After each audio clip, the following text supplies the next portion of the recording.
And on today's show, how option trading works with an index annuity. Part 2 of this week's series on index annuities with nationally recognized annuity expert, Mike McGlothlin.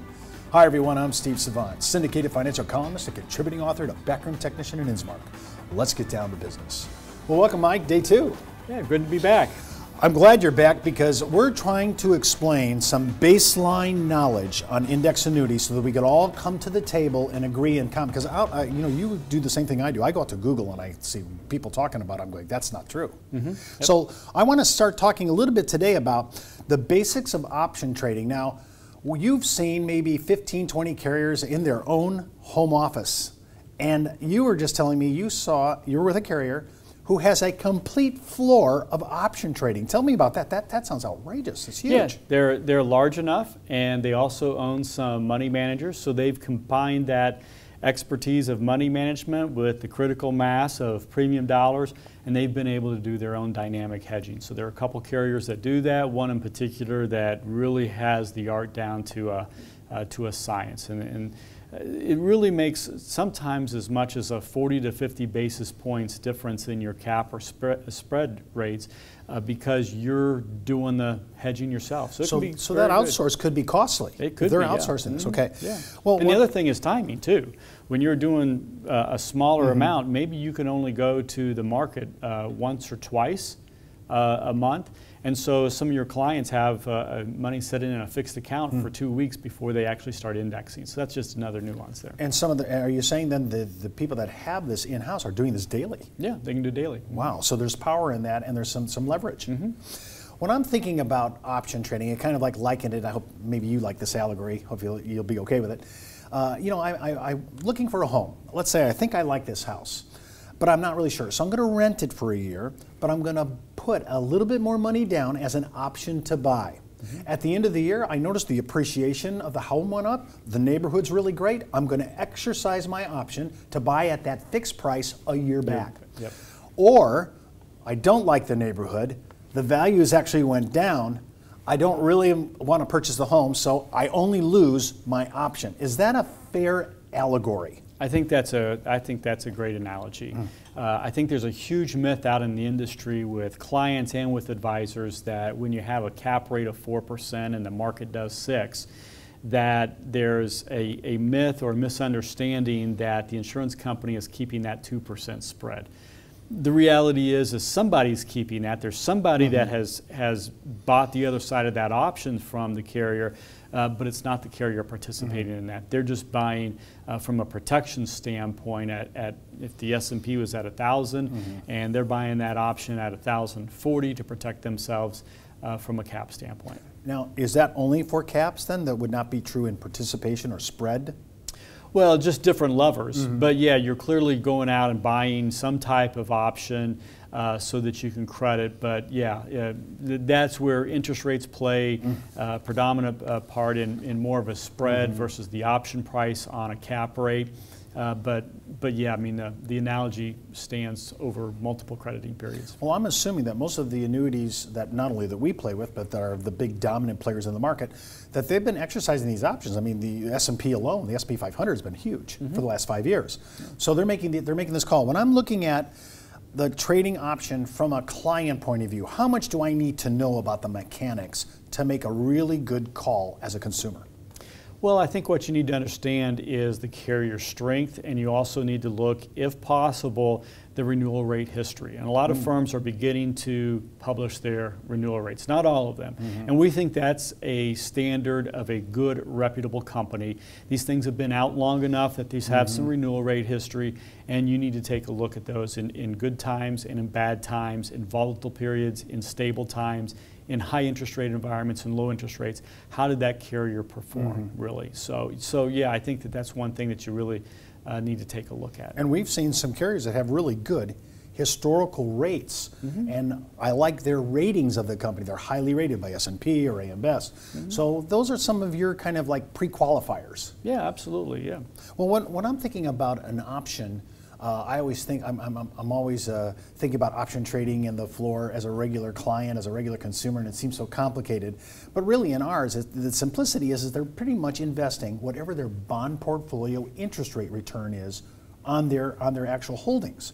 Is there anything more to that? I think it's pretty straight up. No, I think that's it. I think when you just need to take a look at really two different buckets. One bucket is their investment portfolio, which in today's interest rates have gone down. And so if a carrier is earning 4% on a $100,000 premium, they're earning $4,000. They're going to be paying expenses, commission, those types of operating expenses, and then whatever is left over, which is typically about a 2% spread for the cost and everything, the difference there would go to purchase an option or a spread. As interest rates change and as volatile pricing changes on the option, those are going to affect how much that the carrier can buy. Now, if our carriers are outsourcing this, they're depending on somebody else to do this, as we said earlier, and some of our carriers have brought it in-house. Have you seen a distinction in that? Have you seen more an advantage for the people who actually are controlling this from the get-go? Sure. When you take a look at that bucket of $4,000 that goes to expenses, and they have to commit some of those dollars to an option price, then that's just going to take the amount that actually goes to the actual option. So more expenses, less option means less return for the client.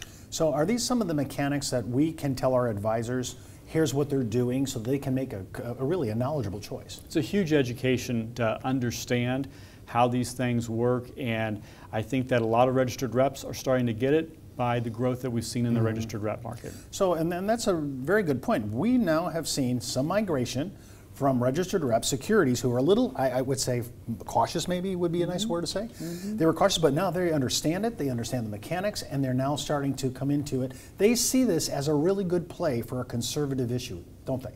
Yeah, absolutely. Once they understand the mechanics of it, but there's a lot of moving parts. It's not your simple sub-account and tax-deferred growth. There are some ups and downs and things like that, and some moving parts. You have to be comfortable with those and understand them and pick out the quality carriers.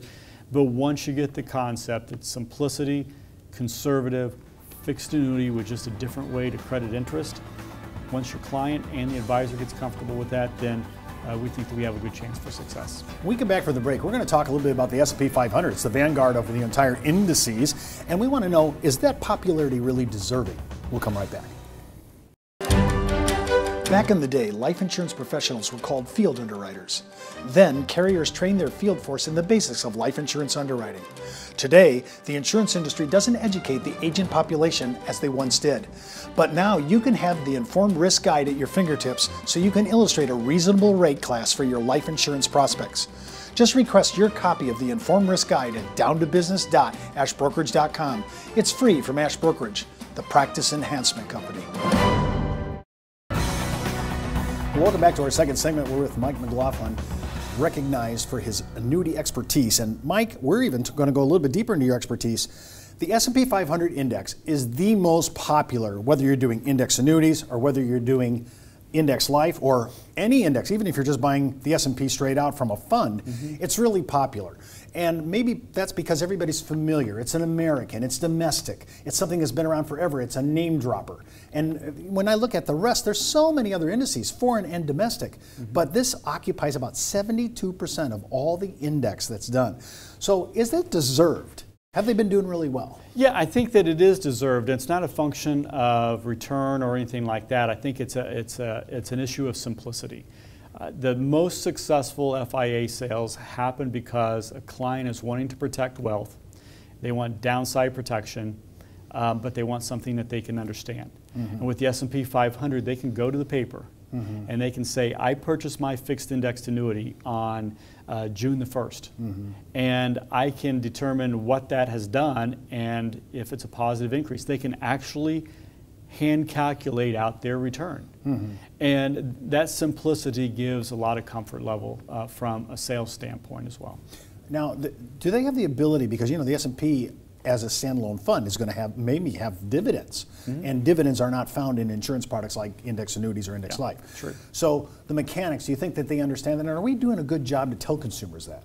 Well, I think we're doing a better job. Maybe 15 years ago, there's a lot of misunderstanding and some questionable sales practices, but I think the industry has cleaned that up quite a bit with all the suitability forms.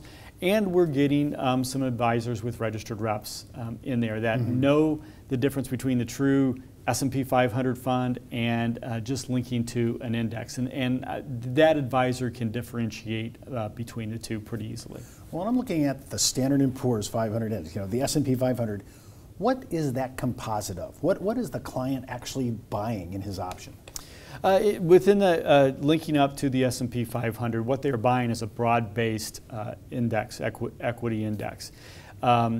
The S&P is a market-weighted index, meaning that those larger companies get more of their return calculated into the indices, so it's a little bit top-weighted.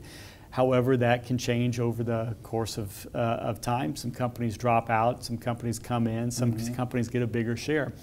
But most importantly, you get a large, broad-based look at the market. In fact, many people say that the market is equivalent to the S&P 500 so that you can take a look at the general economic conditions. And again, that simplicity, the holistic look makes it nice and easy. It's not there's not managed fees in this. It's just an index, right? Exactly. And the other issue is I've noticed many times when I went out to Google on the S&P 500, they call it the poor man's portfolio. Yeah. It's because like if you had to want to dip your toe into the market, you didn't know really pretty much what you were doing, this would be a good starting place. Would you agree with that? Absolutely, because you get, if you're doing the Dow, you just get 30 companies. But with the S&P 500, you get 500 companies. And for those companies that are larger, your quote-unquote blue chips, then you're going to get more of a share of that versus the smaller mid-sized company that may be in the S&P 500. So it is a broad-based look, and for somebody that doesn't want to worry about asset allocation, that's a great tool to use. Now, I've noticed that some advisors have brought up the issue of the VIX because it's tied directly to the S&P 500. It's kind of the volatility index. Does that help us when we're going in to sell, whether it's index annuity or index like this? Is that a helpful index to look at? Well, I think that VIX explains a lot from a pricing standpoint. When you take a look at annual caps, the VIX, along with interest rates, are the two major components that affect pricing. So when you have a high VIX that is well over 17, 18%, then you have high volatility, and therefore your ability to buy more on the index through a cap is much less. So we really pay attention to the VIX from more of a pricing standpoint, but also clients just naturally feel volatility without even looking into a paper to see what the VIX is. They can feel it, they can see it in their other statements, and that brings up a conversation with their financial advisor or vice versa. They should be taking some gains off the table now that we've been on a great run. There's a lot of talk from the Fed about the complacency bubble and that we feel really good, but the reality is our economic conditions still aren't really solid foundation. And it's a great time to take some gains off the table, but still being linked on a broad index. Well, that's all the time we have for today. Remember, before moving forward with any of the ideas on the show, always consult your tax advisor, legal counsel, or your broker-dealer compliance officer. Missed an episode? Just hop out to our site, downtobusiness.ashbrokerage.com. Want to email me? steve@downtobusiness.tv. And remember, you could be wiser as an Ash Brokerage advisor. I'm Steve Savant. We'll see you tomorrow.